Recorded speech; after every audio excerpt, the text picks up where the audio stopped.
काफी लोगों का कहना है कि महाभारत काल्पनिक है, एक ऐसी कहानी जो कभी घटी ही नहीं।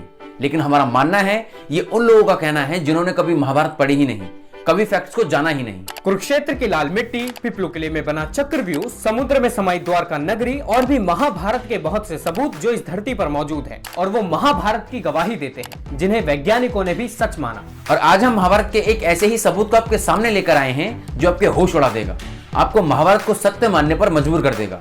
अगर आपको ये वीडियो नॉलेज दे तो प्लीज इसे शेयर करें। हम हैं राइट ब्रदर्स और हम आपके लिए आगे भी ऐसी इंफॉर्मेटिव वीडियोस लाते रहेंगे।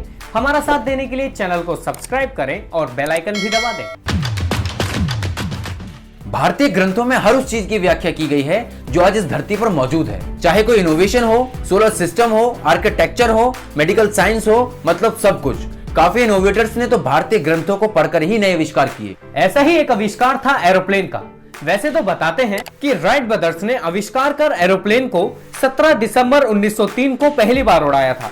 और कुछ लोगों का कहना यह भी है कि इनसे भी 8 साल पहले शिवकर बापूजी तलपड़े ने ग्रंथों की मदद से ही मुंबई में अपनी पत्नी के साथ मिलकर 1895 में एरोप्लेन बनाया था, जिसने 1500 फीट ऊंची उड़ान भरी थी। लेकिन हमें यह भी सोचना चाहिए कि जब हमारे ग्रंथों में इसे बनाने का पूरा मेथड लिखा हुआ है तो क्या उस वक्त लोगों ने एरोप्लेन नहीं बनाए होंगे?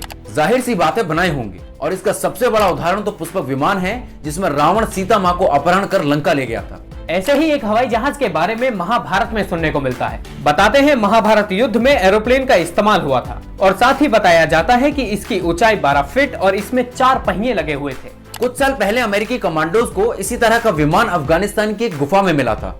बताते हैं उनमें से 8 कमांडोज उसे निकालने के लिए विमान के पास गए और तभी वहां टाइम वेल शुरू हो गया और वो सभी कमांडोज अचानक गायब हो गए। इसके बाद अमेरिकन गवर्नमेंट में हड़कंप मच गया और उस वक्त के राष्ट्रपति बराक ओबामा उस जगह का मुआयना करने वहां पहुंचे और बाद में लगातार 3 बड़े देशों के राष्ट्रीय अध्यक्ष डेविड कैमरन, निकोलस सरकोजी और फिर जर्मन की चांसलर एंजेला मार्केल भी वहां पहुंची। इसके बाद वायर.com की एक रिपोर्ट ने दावा किया था कि प्राचीन भारत के 5000 वर्ष पुराने एक विमान को अफगानिस्तान की गुफा में पाया गया है, जो कि टाइम वेल में फंसा हुआ है और वो उसी वजह से अब तक सुरक्षित बना हुआ है। उसकी जांच के लिए गए 40 सैनिक और उनके साथ गए कुछ जर्मन शेफर्ड कुत्ते भी उसी टाइम वेल की वजह से ही गायब हो गए, जिनका आज तक कुछ पता नहीं।